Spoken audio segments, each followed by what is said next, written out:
Hi everyone, this is Group 21. My name is Xinran Qiu and my group members are Ruilin Huang, Yanbin Hua, and Kuila Li. Our group topic is about comparing international financial report standards, US General Accept Accounting Principles, and Australian standards on the concept of control in corporate consolidation. Thank you, Xinran. We will analyze by 4 assets, which are changes in the concept of control, and then compare AASB 1 to 7 and 10, which is preferable. And after that, some negative consequences about consolidated reporting will be talked about. And finally, we will find some differences and investor actions between IFRS and US-GAAP. I will firstly compare the concepts of control in 2 standards. The first one is pre-IFRS, which is AASB 1 to 7. Control is mainly judged by majority voting rights, while AASB 10, which is based on IFRS, introduced a more detailed definition of control. It's determined by 3 elements, which is power, variable returns, and link the power to returns. And there will have some changes in the concepts of control. Firstly, there is a shift in focus.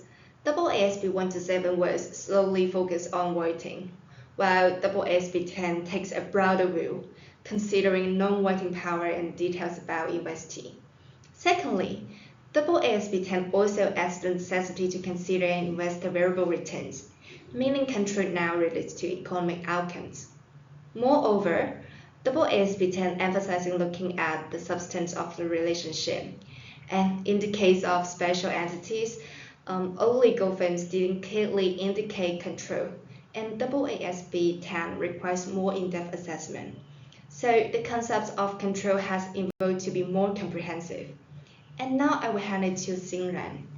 Thank you, Kuila. Let's focus on compare which is preferable. From a regulatory perspective, based on what we have mentioned above, which one do you think is preferable? We consider ASB 10 to be preferable to ASB 127. First of all, ASB 10 is consistent with the financial reporting standards of most countries in the world, which helps multinational companies or investors to analyze and compare the financial statements of overseas companies more easily, improving market transparency and the convenience of cross-border investment.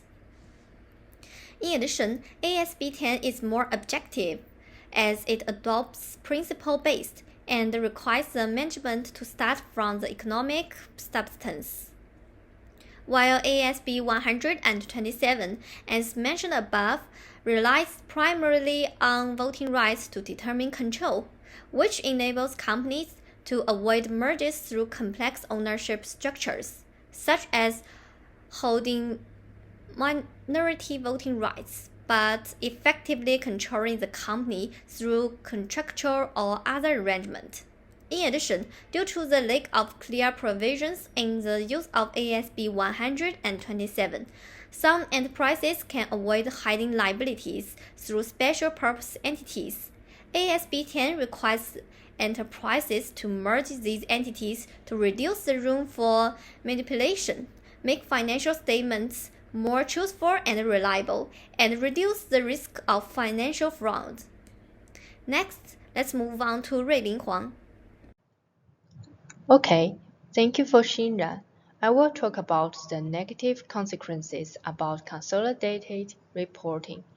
The shift from the old control concept under AASB 127 to the current AASB 10 for preparing consolidated financial statements has significant implications for stakeholders. So, what could be the best results in terms of consolidated financial statements? Firstly, under AASB 127, consolidation is based on ownerships and voting rights, which may lead to inconsistent treatments of similar economic relationships.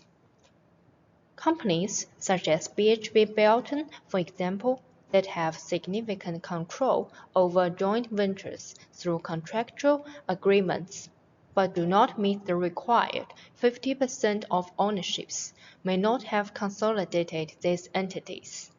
This might mislead investors as to the actual scope of BHP's operations and financial positions, leading to inaccurate risk assessments and poor investment decisions.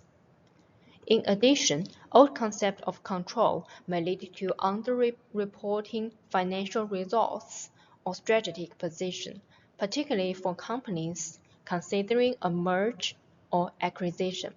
Buyers might be misled to the extent of control or influence the target companies has over other entities, leading to incorrect assessments and decisions. All in all, under the old concept of control, stakeholders might be exposed to greater risk, misled by financial statements, and make decisions that could have bad financial consequences. Okay, thank you for Ruling's excellent performance. I would like to talk about IFRS and USGAP, their key difference, and as for investor actions. So under IFRS 10, the control is defined, but if you have power to direct activity or earn the variable returns even in 40% stake, you must consolidate it. By the contrast, the US method emphasizes majority voting rights over 50% of variable interest entity model. As for a point of goodwill, the IFRS particularly triggered impairment at all at once, and US GAAP may allow private company to amortize, which can spread out their impact. As for off-balance liability, IFRS may leave some exposure unrecognized if the control isn't demanded as substantive. As for GAAP, the consolidates more of their under BIE rules, raising report debit level. So what should investor do? First, confirm if BIE risks and hidden liability exist. Second, monitor the goodwill to asset ratio as a potential red flag or sudden write-down. Third, watch for spirit in earned around the step acquisition to distinguish the genuine rules from the accounting effect. Finally, always consult the professionals to gauge how each framework influences the report result in disclosed rates. And there's also some reference at that. And that's today's presentation. Thank you for watching.